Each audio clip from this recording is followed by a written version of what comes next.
माननीय सूचना और प्रसारण मंत्री माननीय गोली मारो ठाकुर कह रहे हैं कि प्रधानमंत्री नरेंद्र मोदी ने मणिपुर पर बयान दे दिया। उनको देश की बेटियों की चिंता है, इसलिए विपक्ष इस पर राजनीति ना करे और विपक्ष को संसद में बोलने नहीं दिया जा रहा। रूल्स के हिसाब से विपक्ष जो है हवाला दे रहा है, मगर उन्हें संसद में बोलने नहीं दिया जा रहा है। मगर सबसे बड़ी बात दोस्तों, मणिपुर के मुख्यमंत्री बीरेन सिंह का इंटरव्यू आज तक करता है और उस इंटरव्यू में लगातार पूछा जाता है कि ये जो घटना हुई है इस पर आपने कोई कार्रवाई क्यों नहीं की, आपको इस बारे में क्यों नहीं पता चला। तो आप जानते हैं बीरेन सिंह क्या कहते हैं, और ध्यान से सुनिएगा। वो कहते हैं कि ये वीडियो कल ही आया है इसलिए आप कह रहे हैं। राज्य में तो ऐसी दर्जनों 100 से ज्यादा घटनाएं हो गई हैं। ये मेरे शब्द नहीं है, राज्य के मुख्यमंत्री बीरेन सिंह के शब्द है, जिसमें उन्होंने कहा है कि ऐसी 100 से ज्यादा घटनाएं हो गई हैं। वो एक वीडियो सामने आया था जिसमें कुकी समुदाय की 2 लड़कियों को नंगा सड़क पर घुमाया जा रहा था। बाद में उनके साथ सामूहिक दुष्कर्म होता है और फिर उनके परिवार के 2 सदस्यों को मौत के घाट उतार दिया जाता है। अब मुख्यमंत्री खुद कह रहे हैं कि ऐसी 100 घटनाएं हैं। क्या माना जाए बताइए। अब भी बीरेन सिंह जो है अपने पद पर बने रहेंगे और प्रधानमंत्री जिनके बारे में माननीय गोली मारो ठाकुर कह रहे थे कि उन्होंने मणिपुर पर कह दिया, क्या आप जानते हैं प्रधानमंत्री नरेंद्र मोदी ने उस मुद्दे पर मणिपुर के मुख्यमंत्री बीरेन सिंह से कोई जवाबदेही नहीं मांगी, देश के गृह मंत्री से कोई जवाबदेही नहीं मांगी। उल्टा उन्होंने उसमें छत्तीसगढ़, राजस्थान, पश्चिम बंगाल सबको लपेटे में ले लिया, सबको लपेटे में ले लिया। वो जो एक संवेदना होती है ना ऐसी घटनाओं में, वो पूरी तरह से नदारद थी, वो पूरी तरह से गायब थी। और ये हैं हमारे देश के प्रधानमंत्री। मैं समझना चाहता हूं क्यों। और देश के सूचना और प्रसारण मंत्री क्या कहते हैं? सूचना और प्रसारण मंत्री कहते हैं कि उन्होंने सब कुछ कह दिया, अब राजनीति मत करो। संसद के अंदर क्या हो रहा है दोस्तों, सबसे पहले आपको नजारा दिखाना चाहूंगा मैं राज्यसभा का।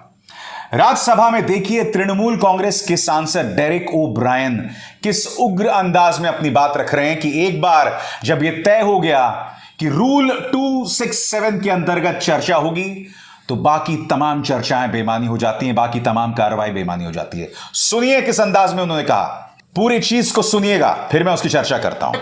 My point of order is only one. It is on page 92 and the rule here, sir, is very clear. Which rule?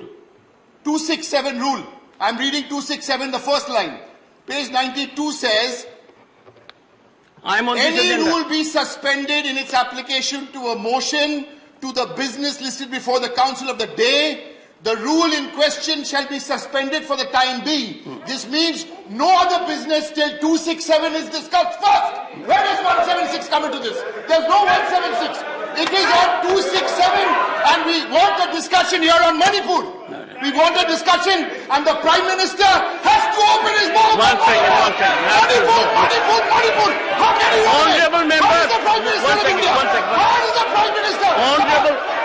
और बात सिर्फ डेरेक ओ ब्रायन तक सीमित नहीं है। कांग्रेस के नेता अध्यक्ष मल्लिकार्जुन खड़गे और सांसद ने कहा कि उन्हें बोलने भी नहीं दिया जा रहा। क्या वजह है, क्यों बोलने नहीं दिया जा रहा? सुनिए वो क्या कह रहे हैं।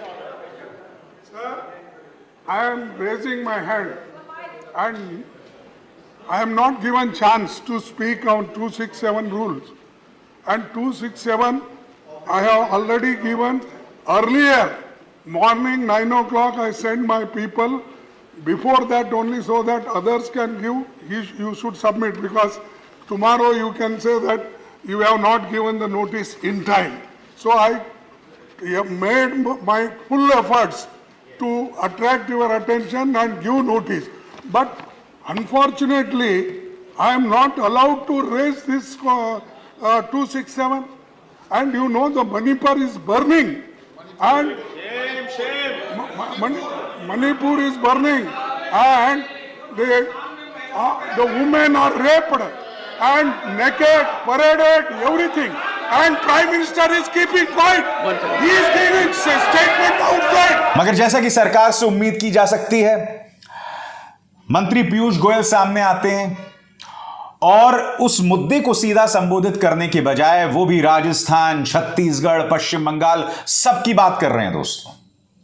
और यह कह रहे हैं कि विपक्ष दरअसल चर्चा से भागने की कोशिश कर रही है। सुनिए वो क्या कह रहे हैं। और शायद उनके दिल में कुछ खोट है, उनको परेशानी है कि पश्चिम बंगाल में जिस प्रकार से हिंसा की घटनाएं हुई, जिस प्रकार से छत्तीसगढ़ हो या राजस्थान हो, उसमें नारी शक्ति का बहुत ही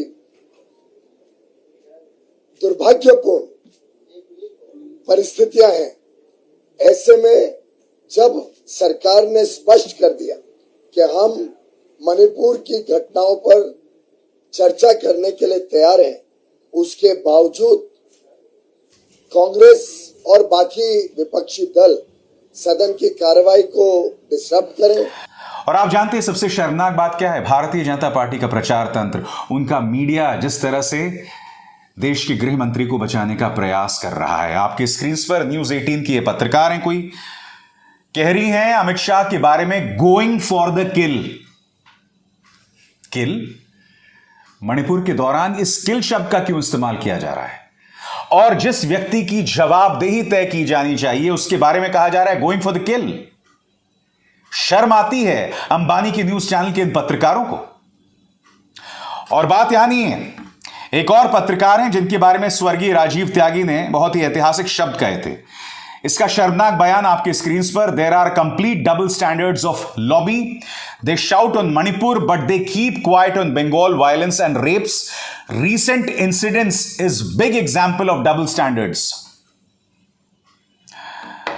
इस मंच पर एक नहीं कई बार मैंने पश्चिम बंगाल में जो हिंसा हुई थी उसकी चर्चा की थी। दोस्तों, मैं लगातार विपक्ष को भी जहां कटघरे में रखना होता है रखता हूं, मगर मैं इससे पूछना चाहता हूं आखिरी बार मणिपुर के मुद्दे पर तुमने कब डिबेट की थी? या क्या एक भी डिबेट की थी? यह बंदा मुझे बता दे, एक भी डिबेट की थी इसने? आज ये डबल स्टैंडर्ड्स की बात कर रहा है। इसके तो स्टैंडर्ड्स भी नहीं है, क्योंकि ये इस मुद्दे पर चर्चा ही नहीं करना चाहता है। प्रधानमंत्री, गृह मंत्री बीरेंद्र सिंह को कटघरे में नहीं रखना चाहता है, जो हर पत्रकार का फर्ज है। दो मिसाल मैंने दी आपको, एक ही चैनल से दो पत्रकार, दोनों जो हैं सरकार को बचाने का प्रयास कर रहे हैं। एक तो ये कह रही है गोइंग फॉर द किल, बस नतमस्तक होना रह गया है, और दूसरे विपक्ष पर ब्लेम कर रहे हैं। दोस्तों, जाहिर सी बात है कांग्रेस ने इस मुद्दे पर उग्र तेवर अपनाया है। क्या कह रही हैं सुप्रिया श्रीनेत और पवन खेरा?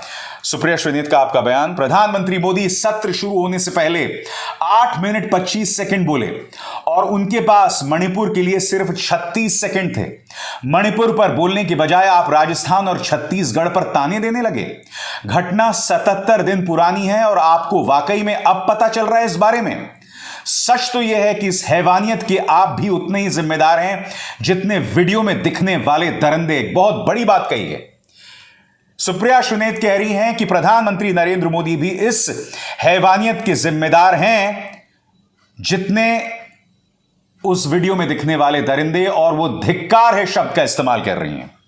आपके स्क्रीन पर पवन खेरा क्या कह रहे हैं, आइए सुनते हैं। मणिपुर के वीडियो हमने, आपने, पूरे विश्व ने देखे। देश का सर शर्म से तो झुक ही गया। एक एक व्यक्ति की रूह कांप गई। एक आदमी जो अपने आप को विश्व गुरु कहते हुए पूरे विश्व में इठलाता हुआ घूमता है, उसका मुंह 78 दिन तक नहीं खुला, चुप रहा। आज बोले तो 36 सेकंड के लिए बोले मणिपुर पे, और वो भी कब? जब सुप्रीम कोर्ट का नोटिस आ गया, सुप्रीम कोर्ट ने सो मोटो कॉग्निजेंस लिया। इनकी एक मंत्री हैं, अपने आप को नेता मानती हैं, स्मृति ईरानी। कल जब सोशल मीडिया से बहुत उनको ताने मिलने शुरू हुए, तब जाकर रात को उन्होंने एक ट्वीट किया मणिपुर पे, और आज सुबह गलती सुधारने के लिए राजस्थान पे भी ट्वीट कर दिया कि राजस्थान में जो बलात्कार हुआ उसका राष्ट्रीय महिला आयोग ने कॉग्निजेंस लिया। अरे आप क्या कॉग्निजेंस लेंगी? वहां के मुख्यमंत्री, वहां की सरकार गिरफ्तार कर चुकी है आपके अखिल भारतीय विद्यार्थी परिषद के तीनों कार्यकर्ताओं को। वो धर्मपाल हो, वो समंदर हो, वो भट्टम सिंह हो, तीनों को गिरफ्तार कर चुकी हैं जिन्होंने ये बलात्कार किया था। तो आप बैठे रहिए। प्रधानमंत्री जी जबान चलाने से देश नहीं चला करते हैं।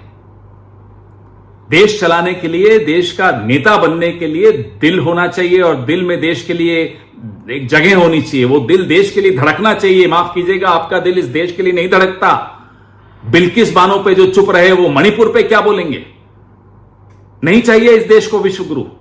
इस देश को प्रधानमंत्री चाहिए, एक ऐसा नेता चाहिए जिसका दिल हो, और वो दिल भारत के लिए, इंडिया के लिए धड़कता हो। आप तो भारत और इंडिया में भी विभाजन करा रहे हैं। ये विभाजन की राजनीति जो आपकी है, आज उसी का खामियाजा पूरा देश भुगत रहा है, मणिपुर भुगत रहा है।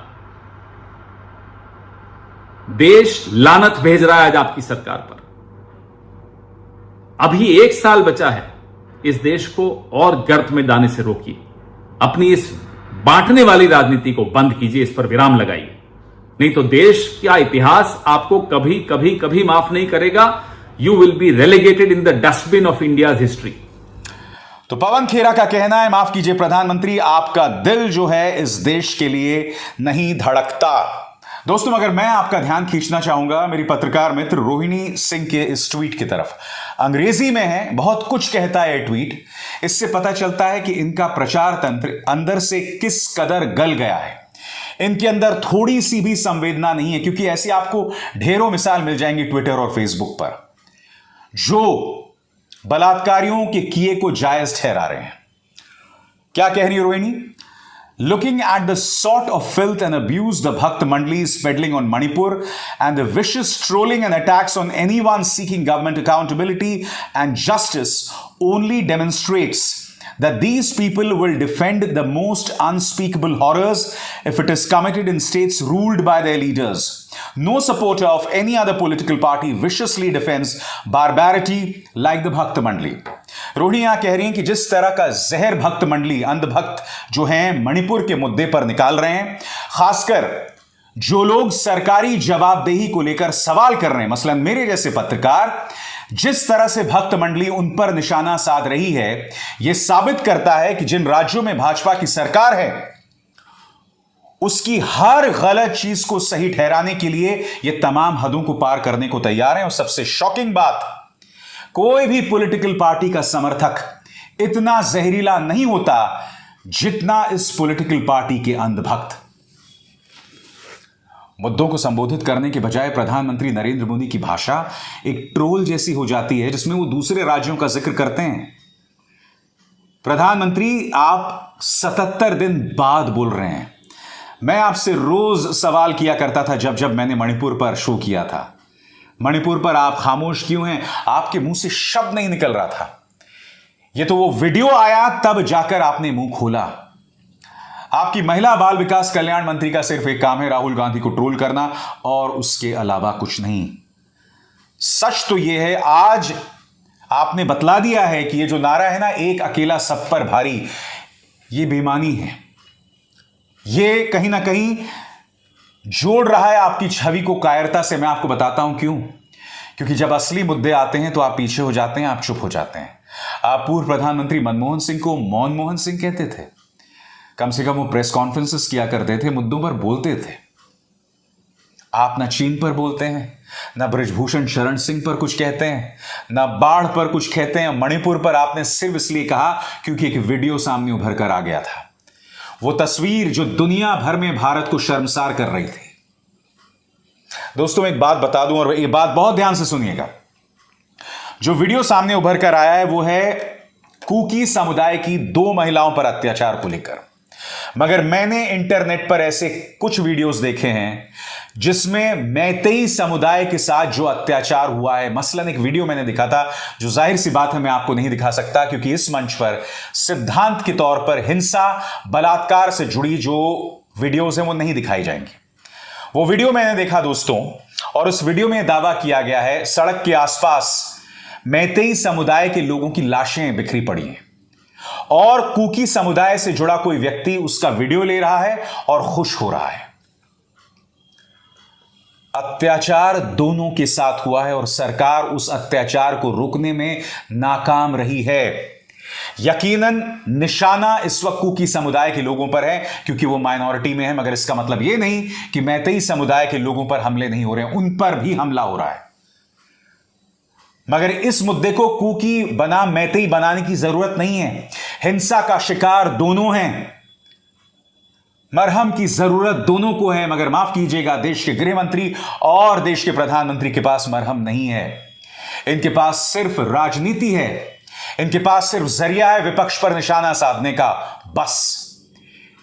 इनके पास वो वाहियात पत्रकार हैं जो सवाल नहीं करते हैं। क्या गजब का टूल किट था ना दोस्तों। रात को स्मृति ईरानी जो है करीब बहुत देर रात ट्वीट करती हैं, वो भी राहुल गांधी के ट्वीट के बाद। फिर अचानक मैं देखता हूं तीन पापा की परियां जो हैं, 2 पापा की परियां राती को उसी वक्त के आसपास ट्वीट करती हैं, वही 11:30 12:30।